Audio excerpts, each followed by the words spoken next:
salah satu agama dalam peradaban manusia yang panjang.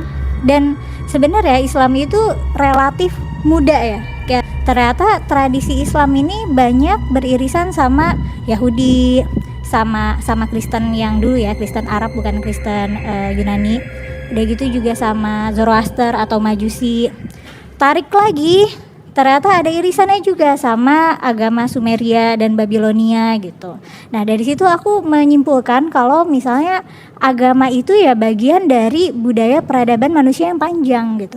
Iya, nah agama Islam yang sekarang ini, yang saat ini juga di Indonesia, ini berbeda sekali dengan agama Islam yang zaman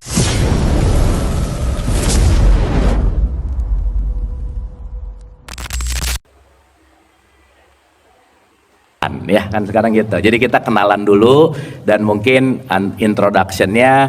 Mbak Kumaila ini dari brojol sampai kuliah kaitannya sama religion gitu ya Mbak ya, di pesantren, lingkungan pesantren. Dan Mbak Kumaila ini lulusan tafsir, betul? Dan yang menarik Ibu dan Bapak, Mbak Kumaila ini hafiz Quran. Jadi kalau Ibu Bapak mau nanya Quran, top lah gitu ya, hafal gitu. Dan nanti kita akan menyelami. Nah kemarin saya juga udah diskusi sama Mbak Kumaila bahwa hari ini kita akan berbicara tentang Islam secara kesadaran holistik gitu, bagaimana beragama dengan cerdas, dan apa sih perspektif Kumaila ini terhadap Islam, agama, dan yang terpenting adalah gimana dalam konteks religiusitas dan critical thinking, dan yang paling penting adalah gimana kita untuk meningkatkan awareness atau kesadaran gitu. Jadi kita akan ngobrol santai, relax, dan mungkin start dari, boleh memperkenalkan diri dulu kali ya Mbak Kumaila. Ya, mic-nya ini. Boleh dicek-cek dulu. Aduh, assalamualaikum Bapak Ibu-ibu. Cuma yang ini lebih kencang kayaknya. Oh iya. Terima kasih banyak Kang Abu sudah mengundang aku. Makasih. Kayaknya agak gini deh. Gini. Nah. Segini. Nah. Oh, oke. Ya. Kenapa? Coba ulangi lagi.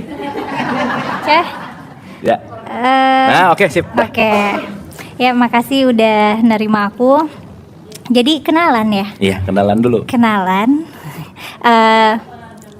Namaku Kumaila, supaya gampang panggilnya Mela aja. Sekarang tuh kesibukan utamanya bikin konten Forbidden Questions yang mungkin ada bapak-bapak ibu-ibu sini yang familiar sama kontennya.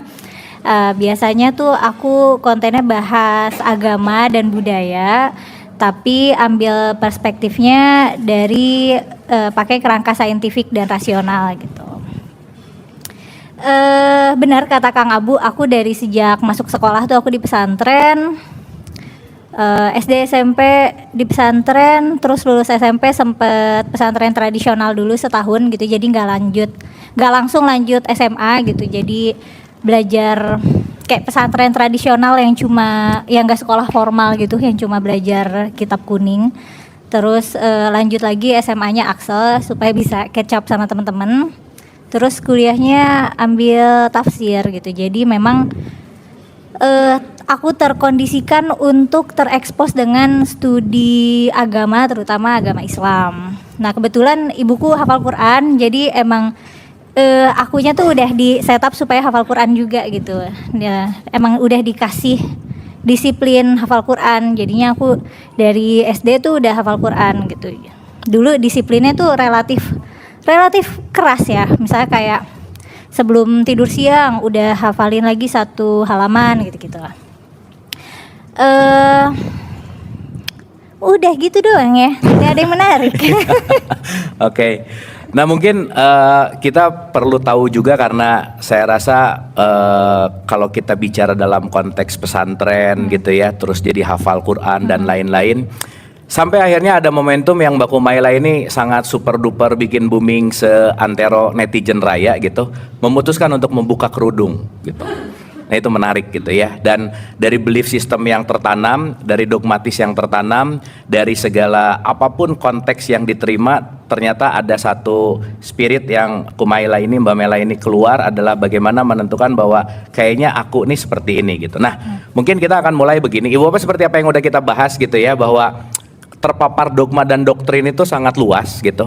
Dimana masyarakat kita tuh kadang cuman pokoknya katanya gitu ya, pokoknya katanya tapi nggak menggunakan nalar gitu, pinjam omongan orang, tapi ketika dia berpendapat dan berargumen kadang-kadang juga jadi nggak bisa gitu, sehingga banyak yang tidak menjalani dirinya tetapi hanya mengcopy paste dan mengulang-ulang statement yang ada di luar gitu. Nah mungkin dalam perspektif Mela ini gitu, kalau kita bicara dalam Islam gitu ya, Islam tuh apa sih sebenarnya? Pasti kan gradasi dari mulai lahir sampai sekarang, dari mulai lahir terus waktu saat di pesantren, apalagi belajar tafsir gitu.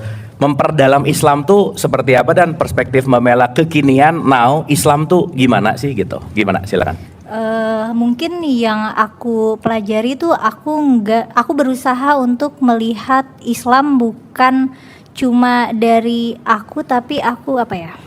Jadi kan ini adalah gelembung Islam misalnya. Aku ada di dalam situ. Nah, untuk aku bisa memahami Islam, aku tuh berusaha keluar dulu dan supaya aku bisa mengamati. Oke. Nah, setelah aku mempelajari, ya Islam itu sebenarnya salah satu agama dalam peradaban manusia yang panjang. Dan sebenarnya Islam itu relatif muda ya. Kan manusia itu sudah hidup lama sekali, ratusan juta tahun, ratusan ribu tahun.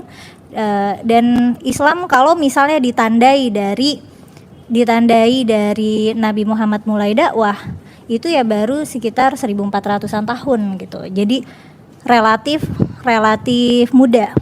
Dan kalau misalnya kita tarik lagi lebih jauh, ternyata tradisi Islam ini banyak beririsan sama Yahudi, sama Kristen yang dulu ya, Kristen Arab bukan Kristen Yunani. Udah gitu juga sama Zoroaster atau Majusi.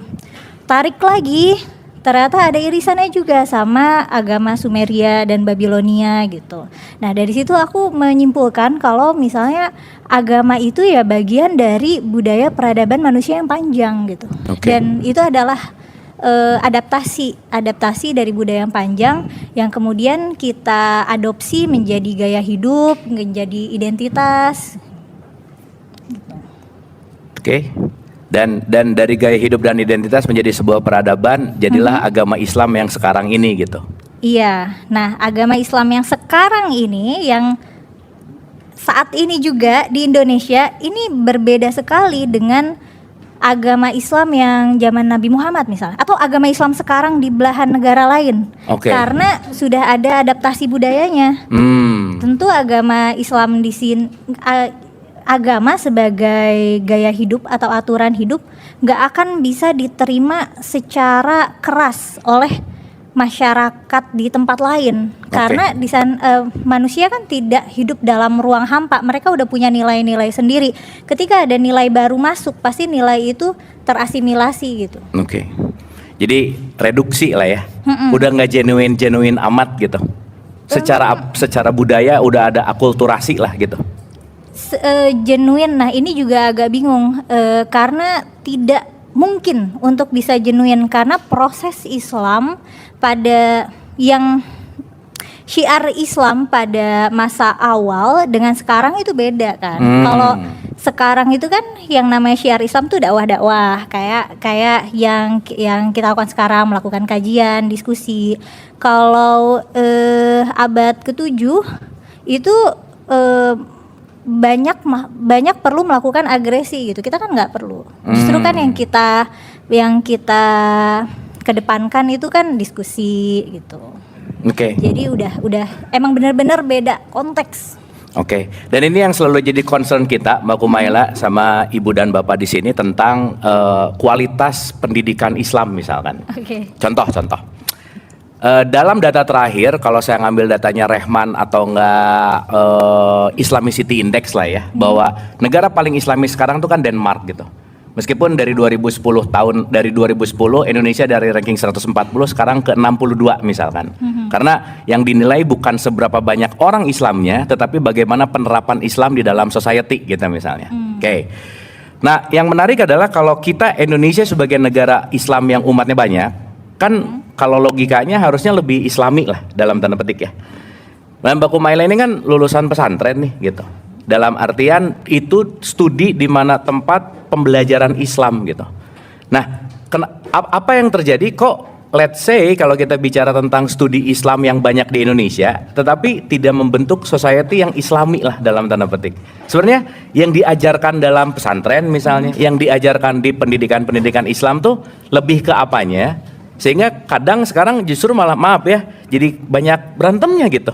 Apakah karena memang masih muda jadi lagi lucu-lucunya kah gitu misalnya atau apapun itu gitu. Nah, cuman concern kita adalah gimana nih nanti outputnya adalah reformasi pendidikan Islam supaya balik lagi ya kita bisa membuat sesuatu ini jadi lebih baik lah gitu kira-kira. Gimana Mbak?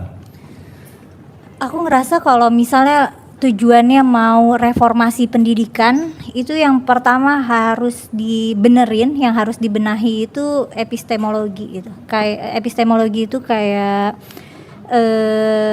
kerangka filsafat pengetahuan, di mana ketika kita menerima pengetahuan, kita tahu pengetahuan ini tuh benar dari mana, kita tahu ini benar dari mana gitu. Nah, misalnya gelas ini kan cangkir ini isinya teh, aku tahu dari mana, aku ya tinggal lihat tahu gitu. Nah, ada yang misalnya aku nggak bisa tahu langsung. Ibuku bilang, contoh ibuku bilang ini rumah ini tuh dibangun dari zaman Belanda misalnya. Terus ibu tahu dari mana? Ya kata nenek sih gitu. Nah, terus aku nggak bisa mengkonfirmasi nenekku karena udah di kuburan misalnya. Jadi itu epistemologi itu kurang lebih kayak gitu. Nah, bedanya kadang-kadang yang bikin rancu itu ketika murid menerima pengetahuan tentang agama seolah-olah itu secara epistemologis itu absolut. Dan memang secara doktrin tentu saja Islam mengajarkan, Islam dan mungkin hampir semua agama mengajarkan bahwa yang ajarannya itu memang kebenaran absolut. Tapi kan sebenarnya kebenaran absolutnya itu tidak absolut. Kebenarannya itu kan sebenarnya subjektif secara kolektif gitu. Hanya kelompok itu saja yang merasa itu kebenaran absolut gitu. Nah, yang tidak dimiliki oleh murid-murid studi Islam kadang itu. Dan makanya dalam belajar, misalnya kayak aku belajar tafsir gitu, sebenarnya kan aku dilatih untuk menjadi ulama. Nah, jadi kerangka pikirnya itu aku harus berpikir yang muaranya nih apa ya, kalau aku melihat ada keganjilan dalam teks riwayat atau ayat Quran, kesimpulannya tuh aku nggak boleh bilang ini ganjil atau ini salah atau ini tidak fit dengan realitas, tapi aku harus menyimpulkannya ini terkesan kontradiktif atau terkesan tidak benar, tapi itu kita belum tahu karena Allah yang tahu dan Allah maha benar gitu. Kerangkanya ke situ lagi. Tapi kan kerangka yang kayak gitu nggak bisa diterima orang umum. Kerangka kayak gitu kan cuma bisa diterima orang yang beriman aja. Nah, hal itu yang nggak bisa dipahami orang gitu. Mikirnya kalau tapi di ayat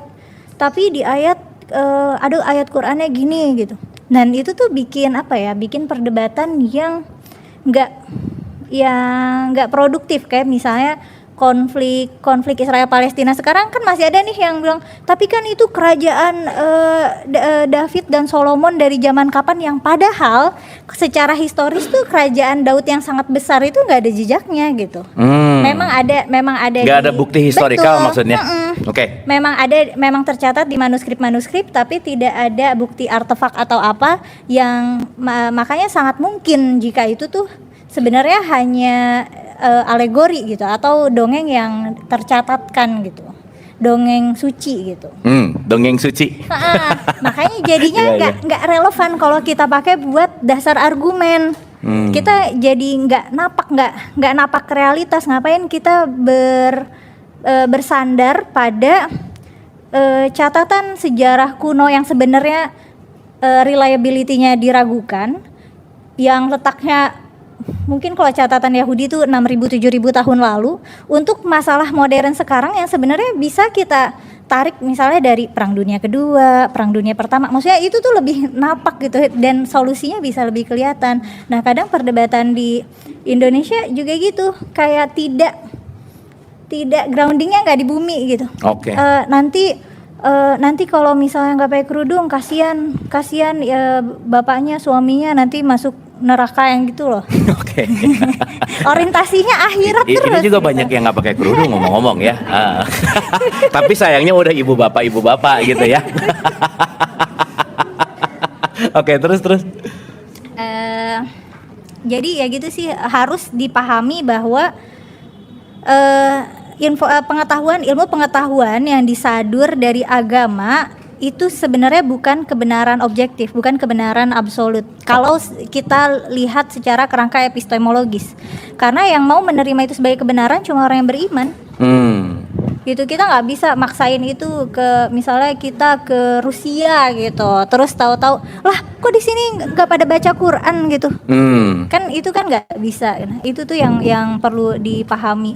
Atau jadinya misalnya gini, ada bencana alam di suatu kota lah gitu, terus ada beritanya, terus nanti tahu-tahu di WhatsApp tuh ada yang broadcast, wah ini kejadiannya menit ke 11, 12 yang kalau di ayat Quran ini tentang azab yang gitu loh.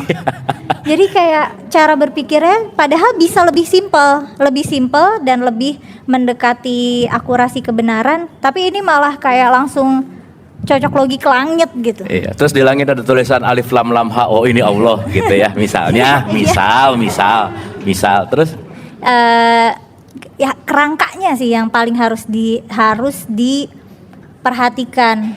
Cuman ini juga masalah waktu aku masih di pesantren kan, jadi pagi-pagi tuh kita sekolah, siang-siang aku ngaji. Nah, aku jadi dapat